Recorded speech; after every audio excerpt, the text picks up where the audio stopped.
Bismillahirrahmanirrahim. Assalamu alaikum, viewers. Welcome to another episode of Make Hijrah.com. Today we have a very special guest, somebody I've been looking forward to meeting for a long time and discussing this very auspicious and large topic of Hijrah. I'd like to introduce to you Sheikh Bilal Philips. How are you, Sheikh?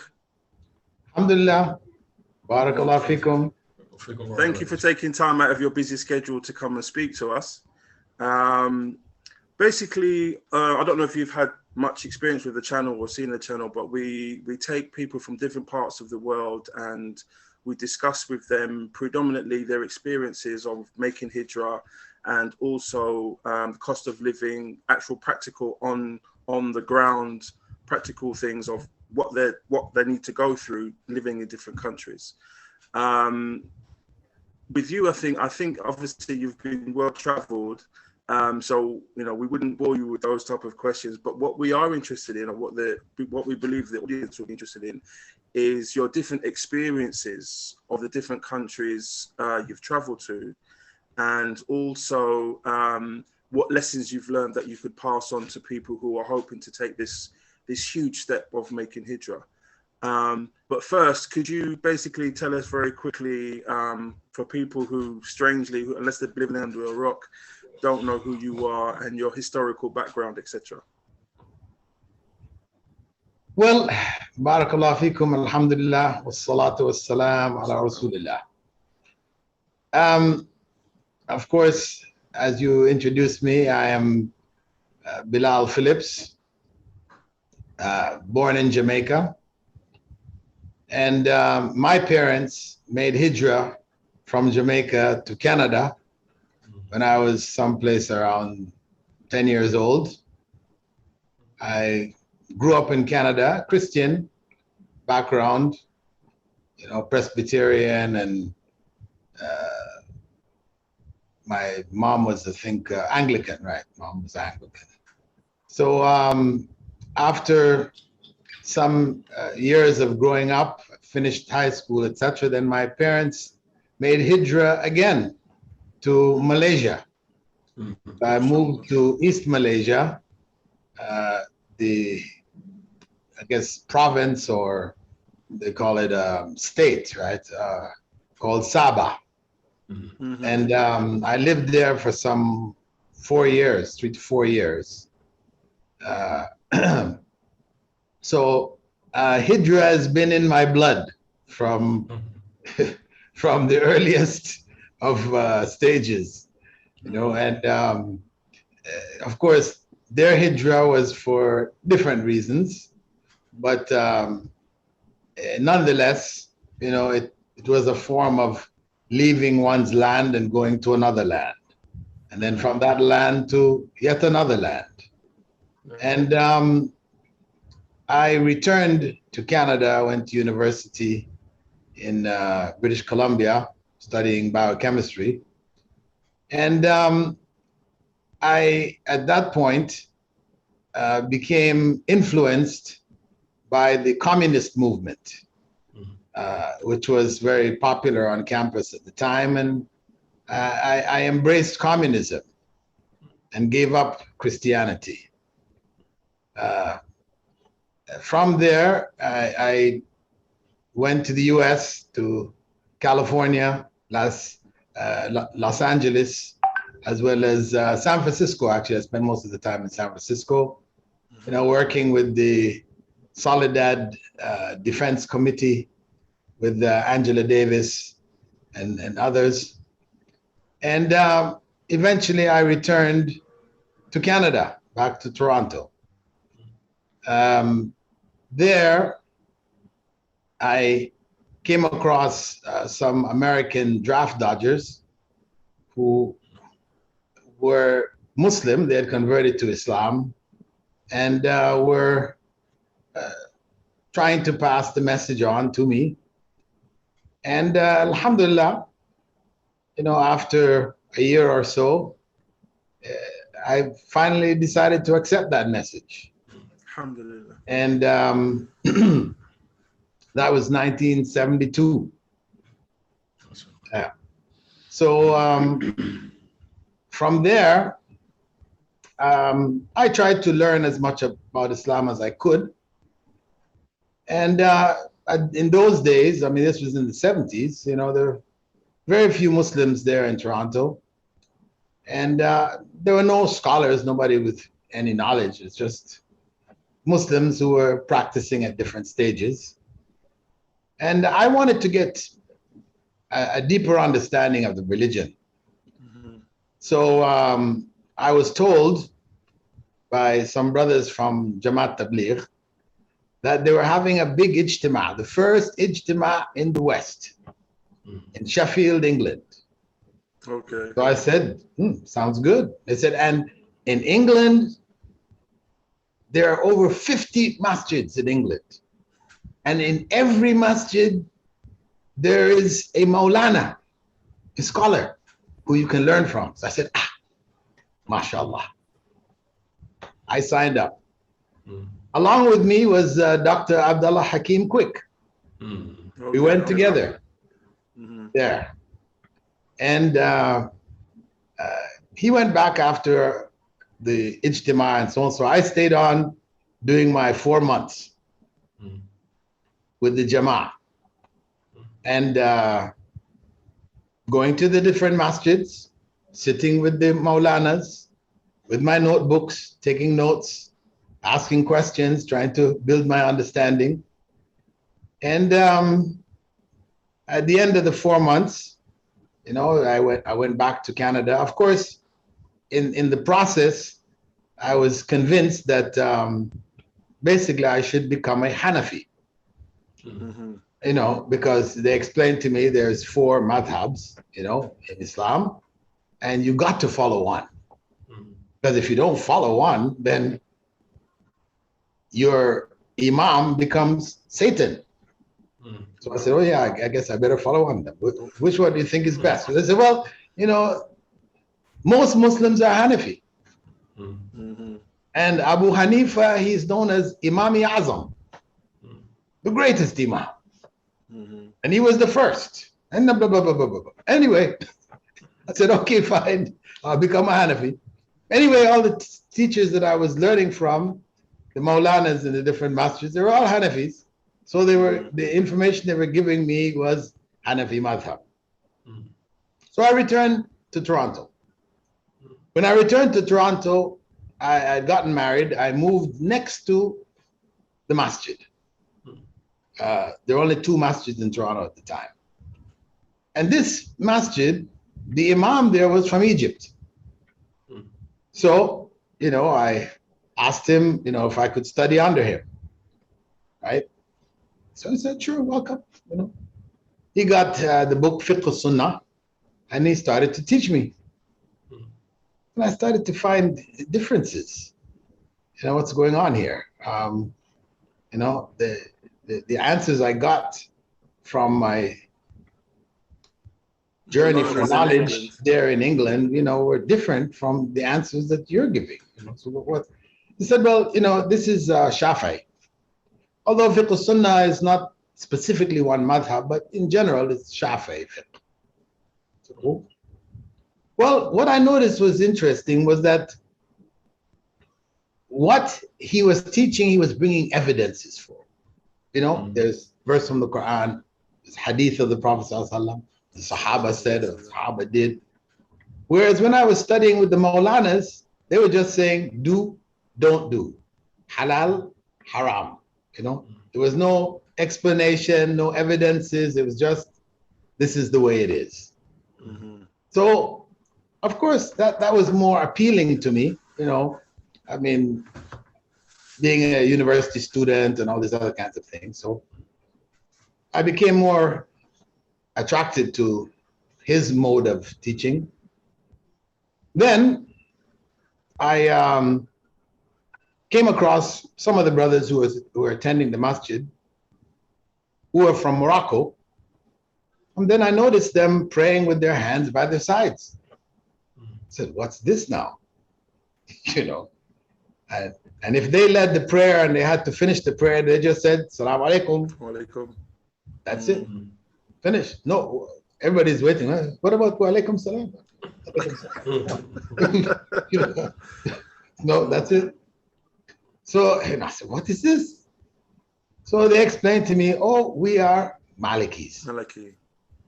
Malikis, okay. So, I said, hey, there's a problem here for me, because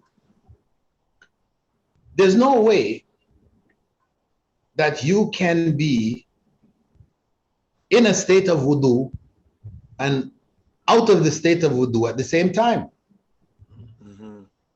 According to the Shafi'is, if you accidentally touched a woman, you have no more wudu. But according to the Hanafis, your wudu is still intact. Huh. How is that? That's not logical. This goes against reason.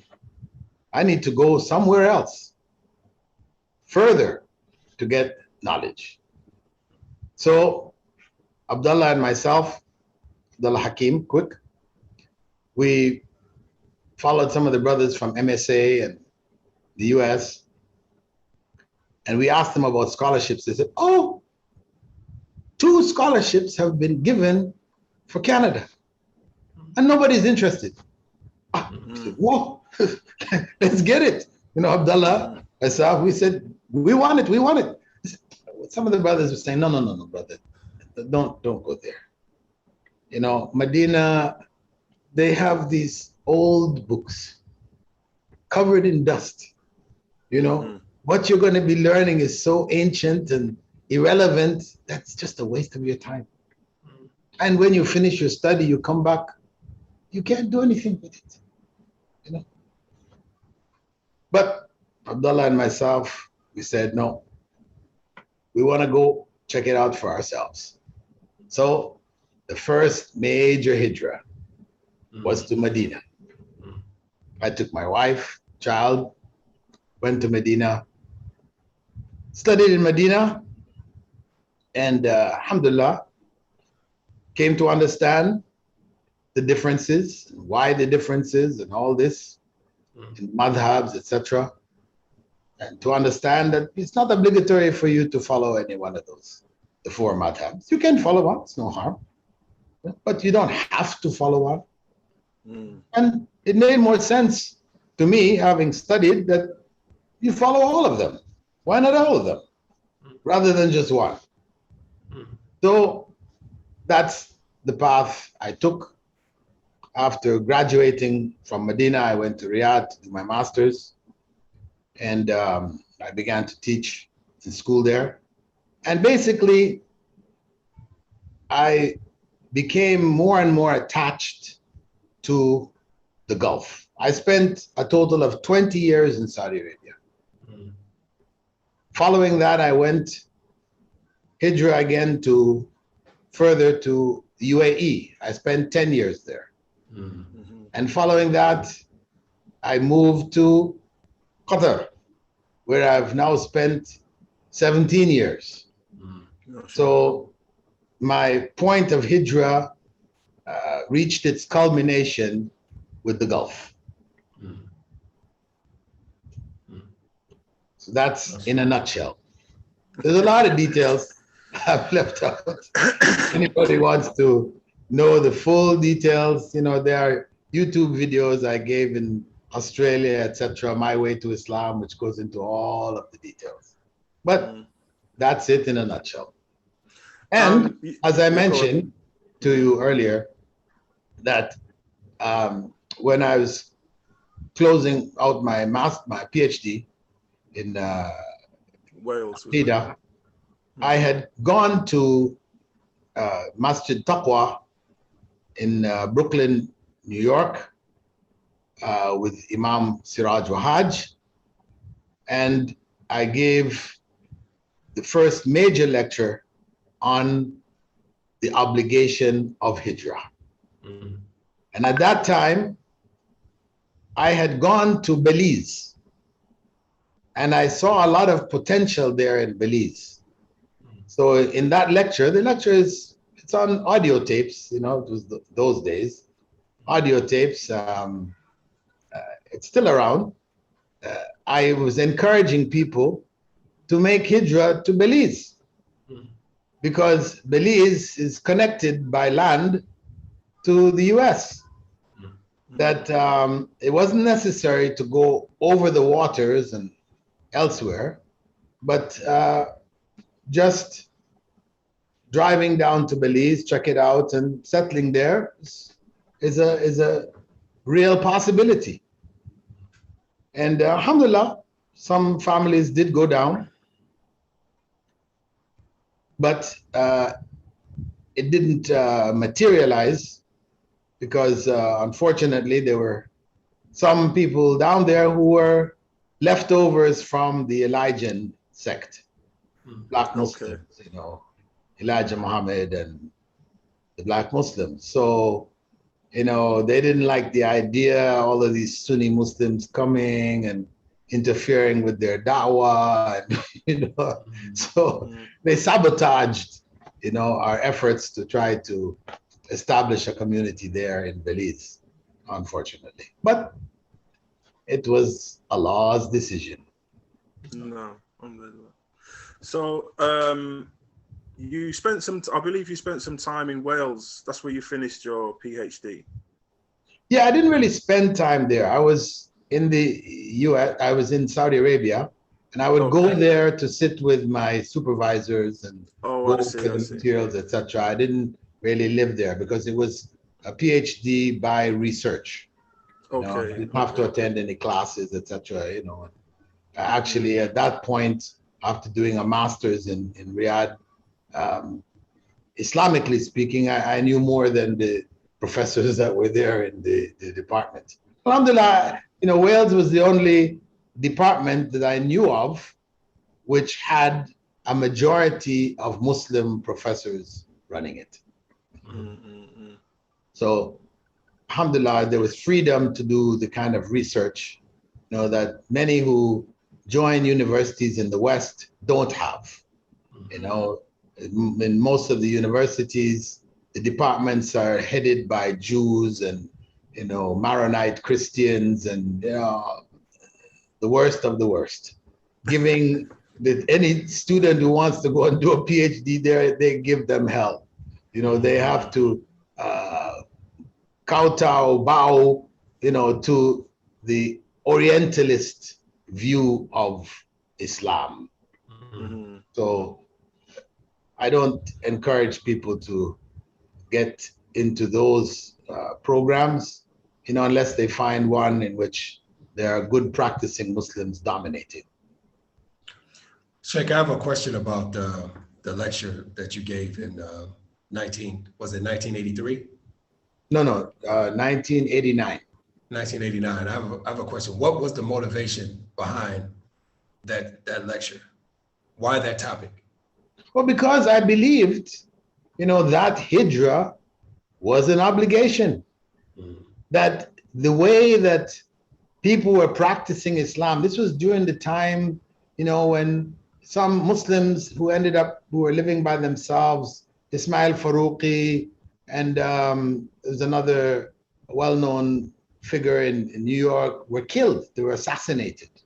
You know, these things were happening. Why? Because people were living what I called at the time Little House on the Prairie Islam. You know, they were just out there by themselves, surrounded by non-Muslims. Hey, you know, we're not supposed to live like that. I'd read the hadith where the Prophet ﷺ had said, you know, you shouldn't see their fires, nor should they see yours. No, you're not. He said, I am innocent of anyone who dies in the midst of the disbelievers. You know, it's a number of very powerful, you know, ringing statements that Muslims are not supposed to live that. We are supposed to come together. Yeah, you know, Chinatown, we needed Islam Town. Yeah. So whether it's Islam Town in a city that already exists, or in another city, you make your hijrah to another city, or to another state, or to another country, or across the waters, you know, it's according to what the situation allows or dictates. And, you know, it's something that people had to consider because children were growing up over that period of time, 20 years since I left. Children are growing up and being messed up.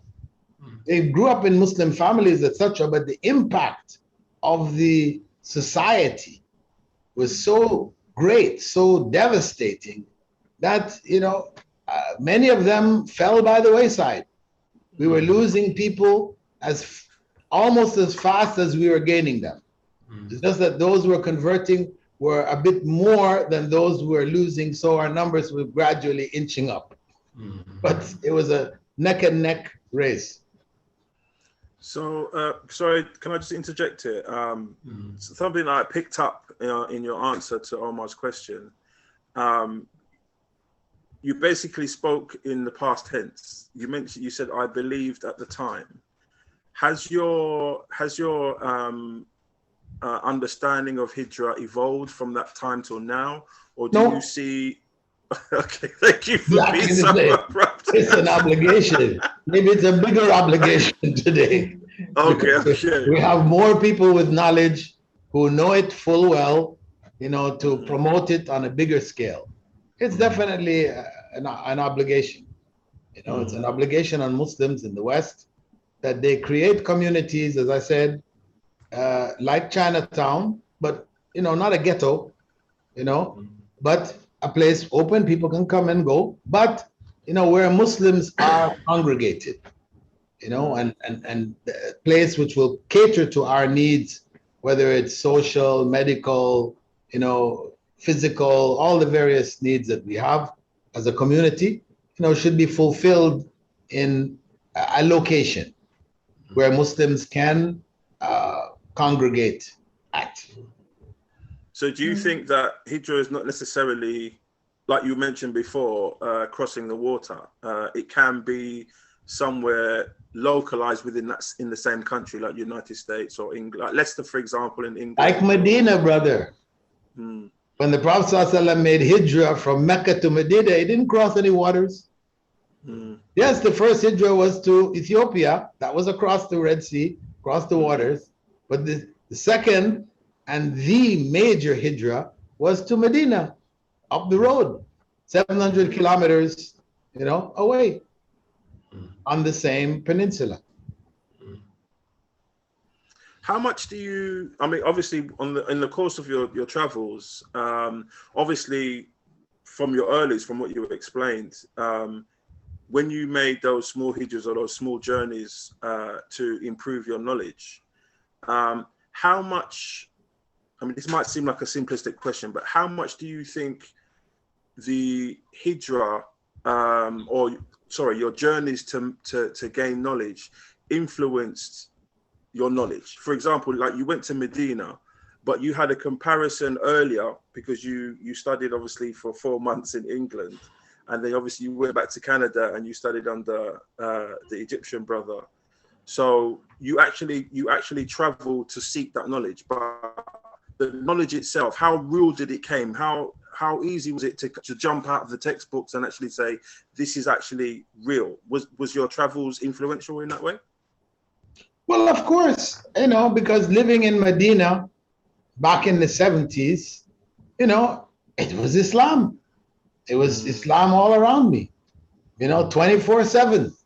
It wasn't just Islam in your house. And as soon as you stepped out the door, it was Mislam, everything but Islam, So obviously that had a much greater impact. It made Islam real, something which was livable. A whole society could live by it. I had always been saying that. I always believed it, but living it with others, it gives it a reality that those who haven't lived it are missing out. They don't know what they're missing. They think that what they have is good enough. Oh, it's okay. I'm all right. My family is okay. My kids are fine. It's all right.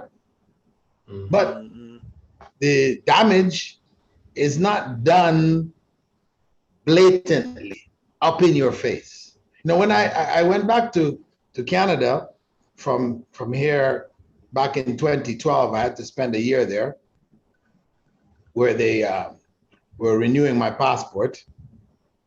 During that time, I became imam of one of the larger masjids. It was called the Somali masjid, but it was really a mixture of everybody. Somalis had established it. I had helped them in getting a place, finding a suitable place, etc. And you know, I'm very close to them. And so they asked me to be imam, and so I was imam there for 1 year. And the calamities that I saw only reinforced what I always felt and what I told people about.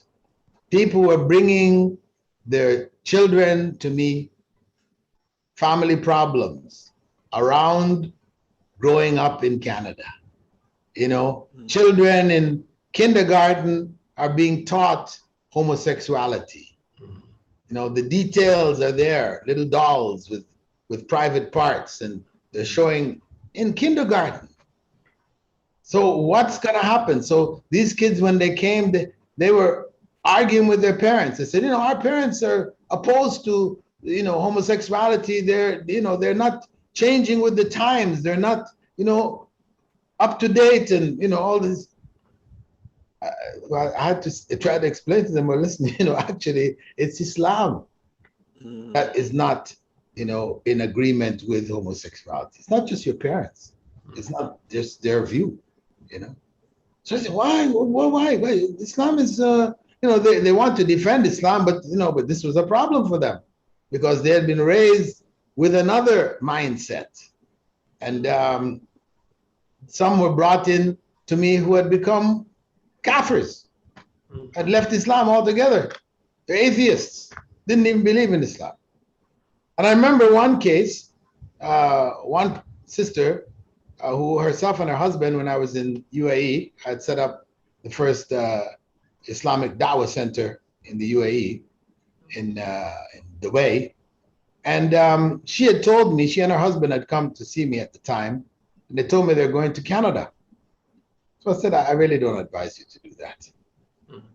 So we're just going for the, you know, the citizenship, the passport, so we are able to move around more freely. I said, well, you know, if you must go, please, you know, just make sure you, as soon as you get the passport, get on out of there.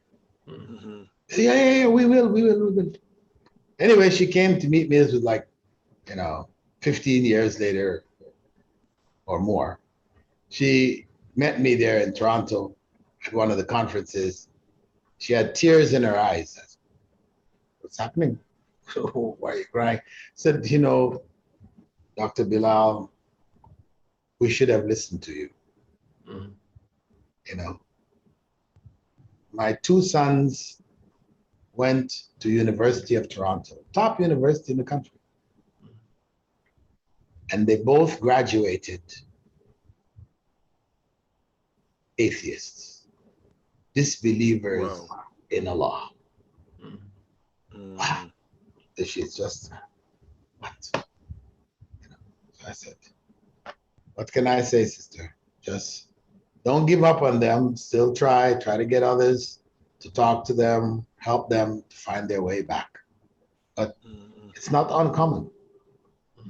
And had there been a community, you know, community reinforces, helps to reinforce the Islam in young people as they're growing up.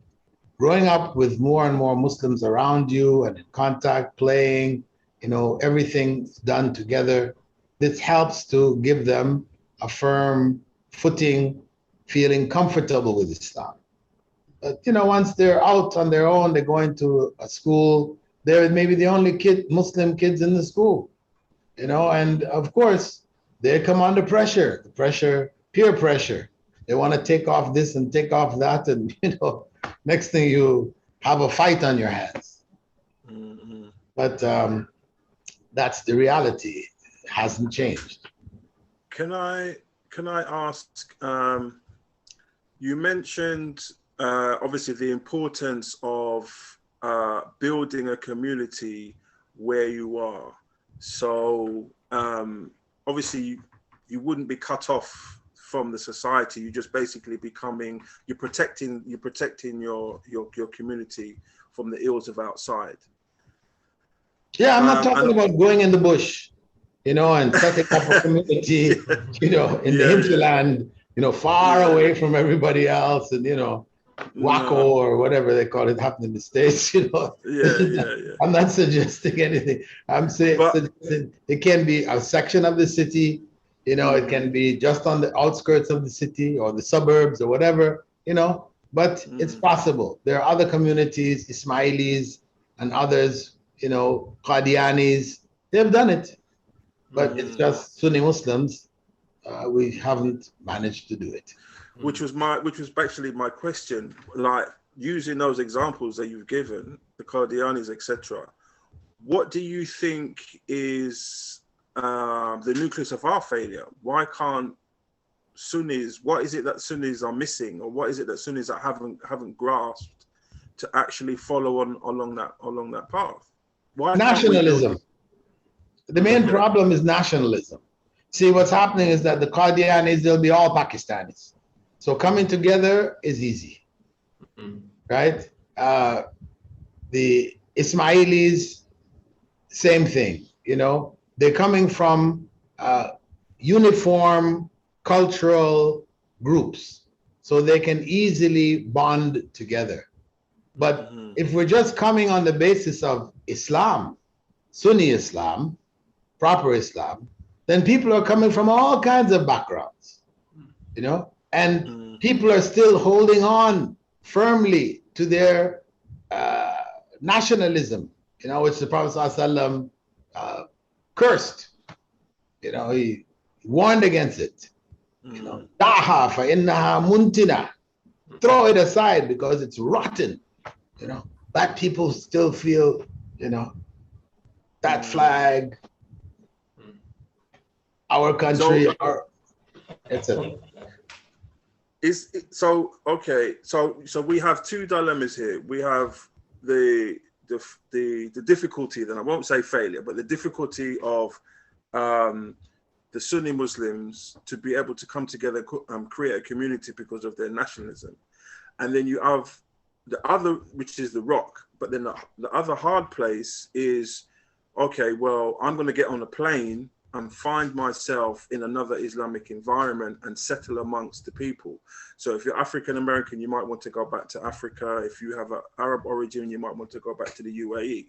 But you still have the upbringing of Europe or the Western upbringing. So from the rock and the hard place, in your opinion, which, even though they're both difficult, which would you more recommend? Well, it's not a matter of recommend. I mean, what you're able to do is going to determine what you end up doing. If you don't have the means, because if you say, I just want to go to Qatar. Okay, brother, what are your skills? Well, I used to work at Hardee's. It's not going to do anything for you, So if you don't have the kind of skills that are in demand from people who are coming from America or the UK, then you're not going to be able to fit in. Some people, in the earlier days, we could do a little eye-to-eye program on course on online, which gives you a little certificate which says you are qualified to teach English. So people were coming with those and getting jobs because they didn't have qualified people sufficient, so they were hiring people. Then as time moved on, that they started to put standards down. Hey, this certificate is not good enough here now. Do you have a degree? You don't have a degree? Ma'as salama. So that door was getting closed more and more till now it's just basically closed. You can't get in here with a eye-to-eye, online certificate to teach English anymore. Those days are over. So moving overseas, it has its own challenges and problems. That these countries that are able to take you in are ones which require high qualifications. Furthermore, there's no chance for you to ever become a citizen of these countries. This is the other problem that comes up. Whereas the poorer countries, a lot of people going from the UK, we have some who went down to Gambia, with the British connection. So I've been to Gambia. The headquarters of my university, the International Open University, is in the Gambia. So I've been there. I spent time in Gambia since 2013. It's the first time I went. And, I've been going back and forth, set up the headquarters of the university there. And, so I'm connected with the Gambia. I've been across West Africa, Sierra Leone, Ghana, Nigeria, East Africa, Kenya, Ethiopia, Somalia, and Malawi. So I've been all over Africa, really.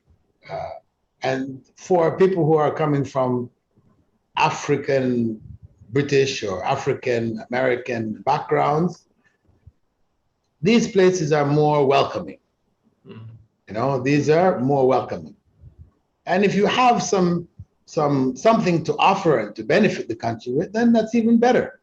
And the possibilities of becoming a citizen even more. So, these are among the best options for people of African origin, and even white people, of course.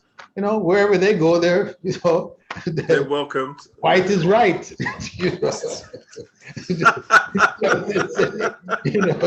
can get in anywhere.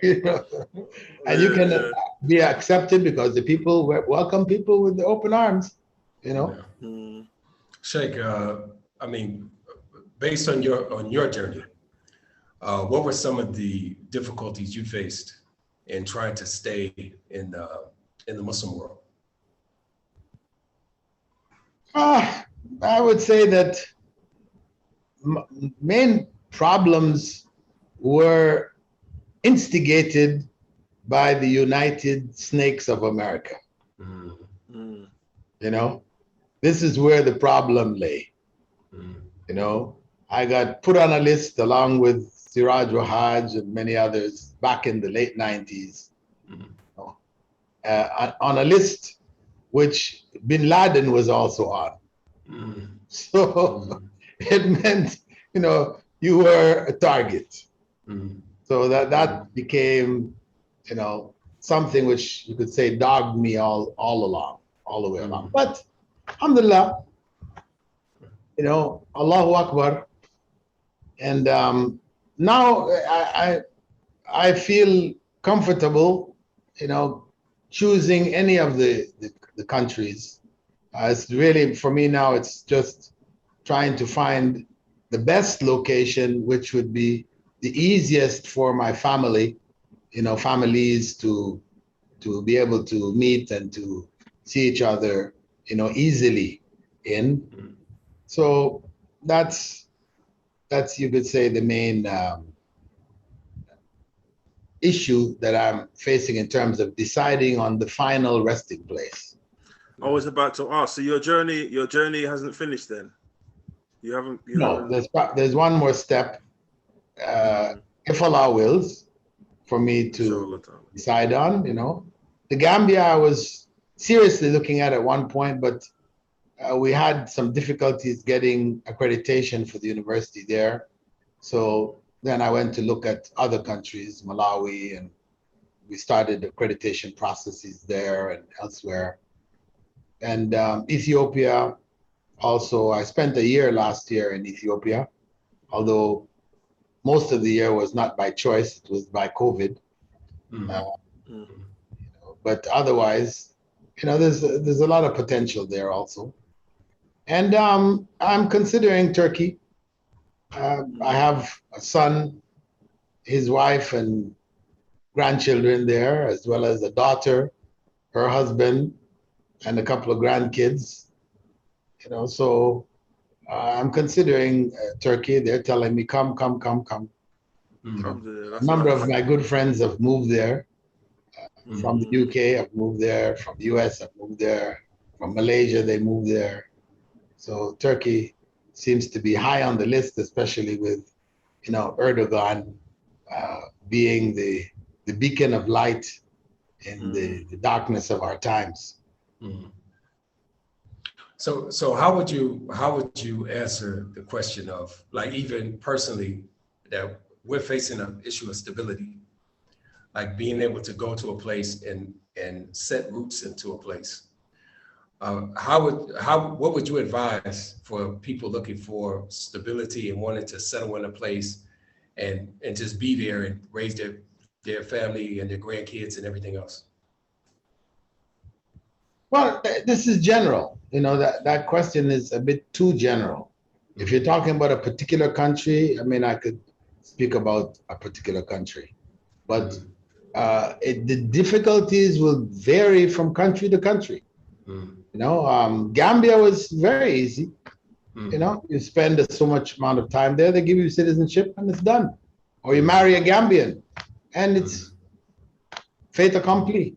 No, done, finished. Right. But other countries may be a little more difficult. But for the most part, in Africa, that's the case. In Turkey also, if you're able to buy property there, you can get citizenship quite quickly. And of course, the details vary from depending on who you spoke to. Okay. But it generally appears relatively easy, Right. but each country has its issues, and inshallah. What do you think? Sorry, Go ahead. Yeah, sorry, Sheikh. Go ahead. Let me ask this question to move on to. I'm sure people are curious as to why you started the university. Where did you start it? Why did you start it? And where is it at now? Because I remember it as being Islamic Open University. Islamic Online University. Islamic Online University, and then now it's changed to International Open University. International Open University. If you could just tell us, sorry, Hamza, I just needed to ask this question. Yeah, no problem, Sheikh. Do your thing. Yeah, so if you could just give us a brief history of, first of all, why you started the university, and from the beginning stages up until today, where you're at with the university. Well, it's an evolutionary process. After I graduated from university in Medina, we have the duty to convey that knowledge. Some of it I conveyed by going to UK, going to the US, going to the West Indies, and by word of mouth, by sitting, teaching, etc., people benefited. But things started to take off when I became a teacher in school. I wasn't a trained teacher, but both my parents were teachers, so they were able to guide me, and so I started teaching Islamic studies in high school and junior high in Riyadh, Saudi Arabia. And after that, when I moved to UAE, I started teaching Islamic studies in the American University in Dubai. So I taught there for 10 years as a university professor.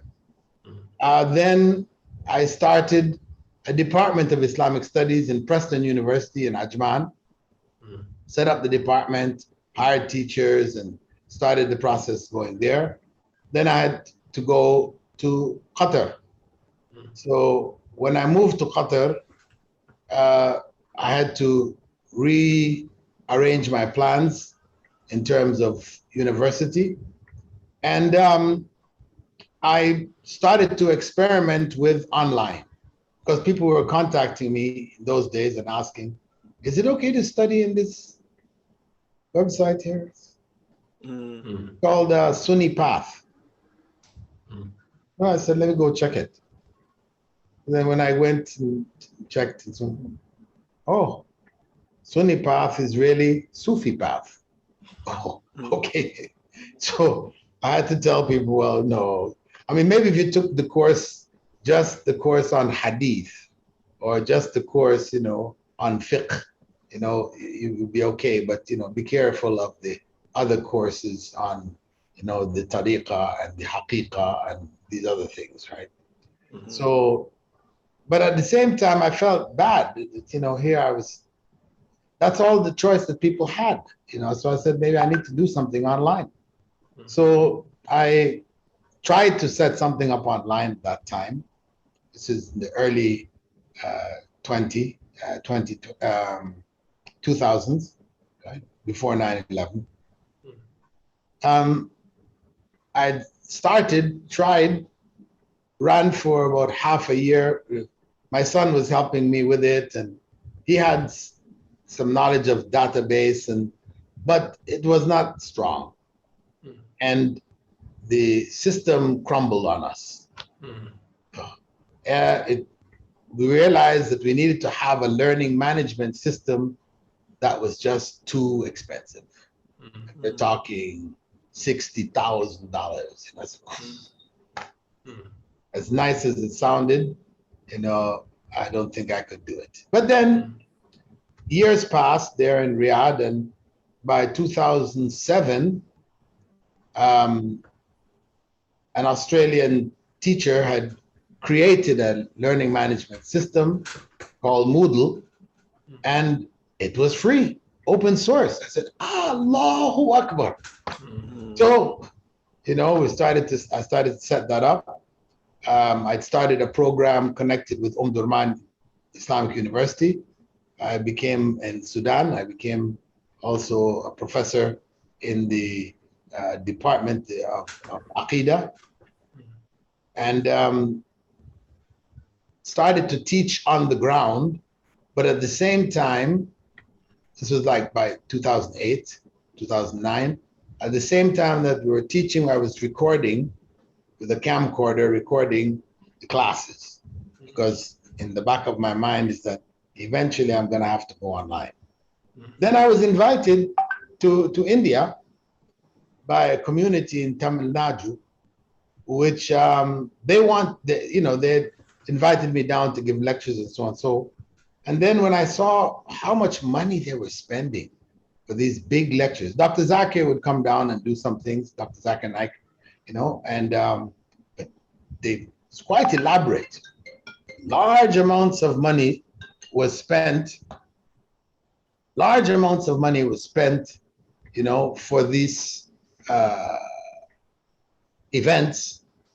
And 15, 20 people would accept Islam.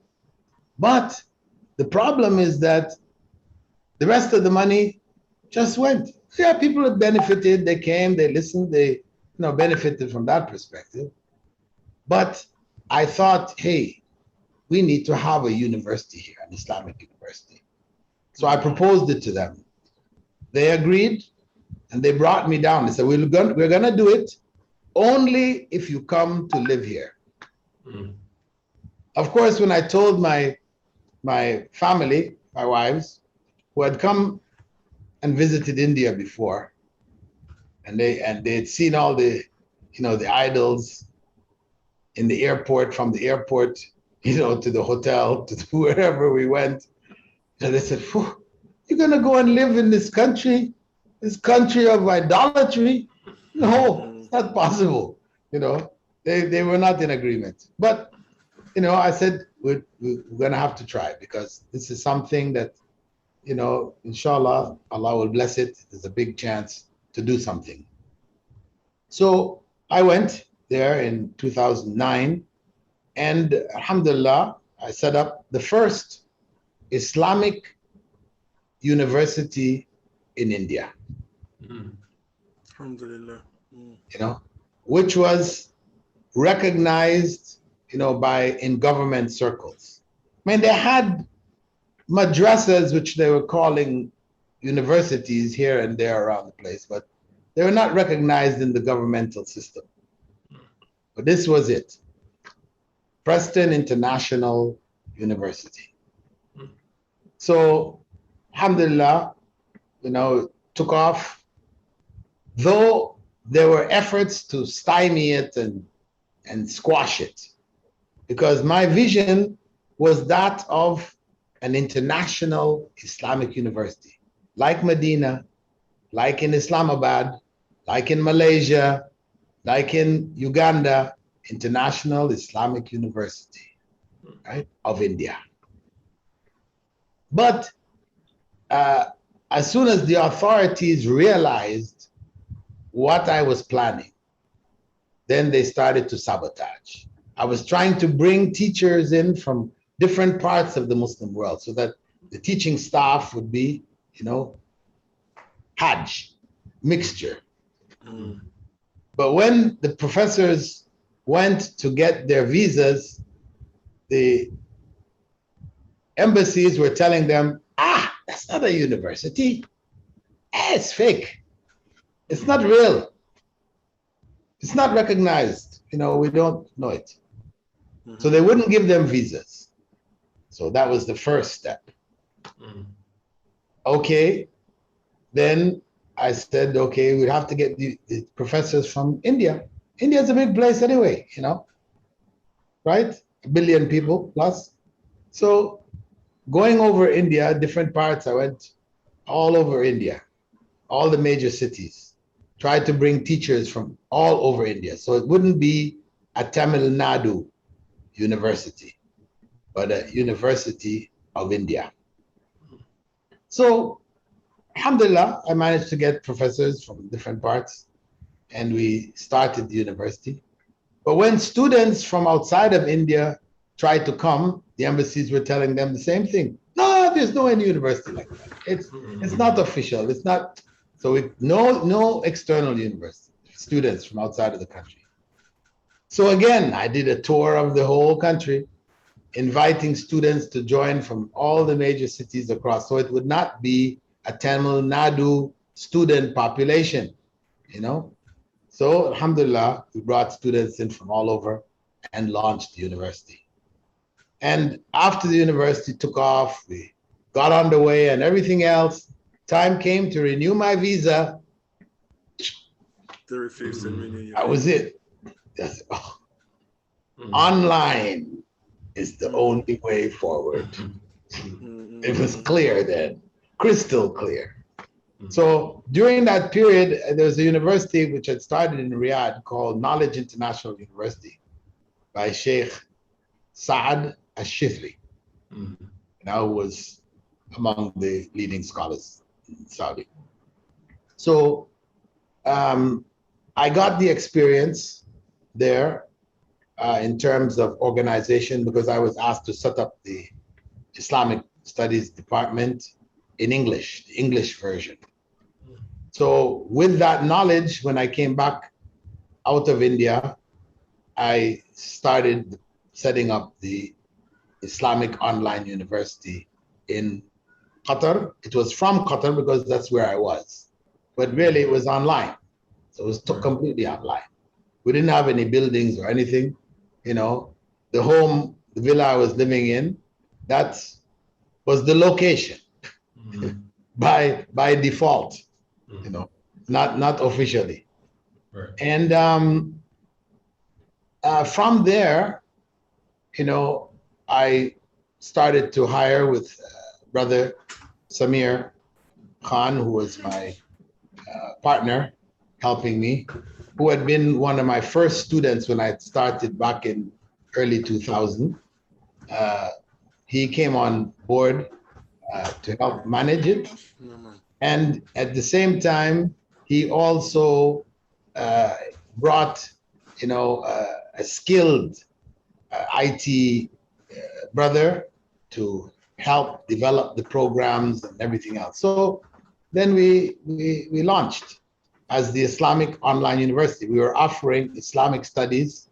I took the basic curriculum from Medina in Usul al-Din, Dawah and Usul al-Din, which I had myself studied, and looked at what was being taught in Al-Azhar and other universities, and put together a curriculum which included modern subjects, which I felt that students studying in Islamic studies, getting a Islamic studies degree, bachelor's, should have knowledge of, like computers. So I had a course there, Introduction to Computers, so that they would become familiar with it. Because many go back and they come back to a generation that is now computer literate and they have no idea, you know? And so they can't fit in, they can't move with the society. Also, teaching, when people graduate and they come back, they ask the graduates to become teachers. But they didn't learn how to teach, like myself. You know, alhamdulillah, I had my parents to help me who were professional teachers. So it was different. But for the average person, he comes back after studying 4 years in Medina, you know, and they say, please teach kindergarten. You know, grade 1, 2, 3. He ends up taking books and throwing them at the students. You know, he can't deal with them. He's not trained in any way, shape, or form. So I added some courses in education. I also added to it a course in psychology, because when people come back, everybody and their uncle with all their family problems descend on you as a graduate. Help us solve our problem. You know, marriage problems, parental problems, children problems, community neighbors problems. So if you've not had any training in counseling, then you're like a bull in a china shop. You know, you're just hitting things left and right, things are falling, breaking, you know, you just go according to, oh, what did my father do? You know, let me try to remember, what did he do? He did, okay, I'll just do that. You know, it worked for your father, but it's not working for you. You know, so all these kind of, so I added these courses to beef up the curriculum and make the students more rounded in their studies, so they could come back and really serve their communities, you know, as they should. So it was the Islamic Online University. I added, after the first 4 years, I added also a bachelor's in Arabic. Bachelor's in Arabic. Still, Islamic Online University, fine. But then the courses, those additional courses which I had added, I turned those now, before they were minors, I turned them now into departments. So we had the Department of Education, Department of Islamic Banking and Finance, Department of Psychology, Islamic Psychology, Department of Business Administration, Department of also IT. So now, out of 7 departments, 5 out of 7 were not Islamic. And what was happening is that people, when they heard of the Islamic Online University, they just assumed the only thing they have to offer is hadith, tafsir, you know, Islamic subject. So the name now was no longer applicable as it was. So it needed another name which was more encompassing, which would accept people from all of the various backgrounds. So this is why we changed to the International Open University. We're still teaching the same. Islamic studies is there, Arabic is there. We now have masters and PhD in Islamic studies in Arabic. And, you know, we have bachelors in the other programs. We're trying to add masters to all of them now.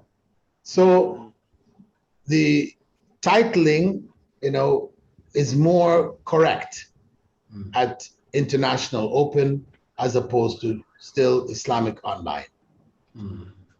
MashaAllah. So are the programs, oh, I'm sorry. This is my last question about this. I'm sorry. Are the programs accredited? Yeah, this is what we're in the process of finalizing the process now. And I should mention that all of those other modern subjects, or some people call them secular subjects, these other modern subjects are all taught from Islamic perspective, because the professors who are hired to teach, you know, I insisted, I discussed with them, etc., made sure they had an Islamic consciousness. Because just teaching what was being taught in the Western universities, what was the benefit of that? People can always go there and get what they're teaching. So I felt that we needed to Islamize the curriculums. So Islamic content was there, worked into the subjects. We're reasonable and possible. So this is what made the curriculum unique, that we taught everything from an Islamic perspective. So yeah. So in terms of the accreditation, the university has been accredited in the Gambia as a university, also in Malawi, and we have our Arabic course already accredited in Malawi, and we have it accredited also in the Gambia, and the other courses now are being accredited within the next 2 months. The course accreditation should be complete. Inshallah.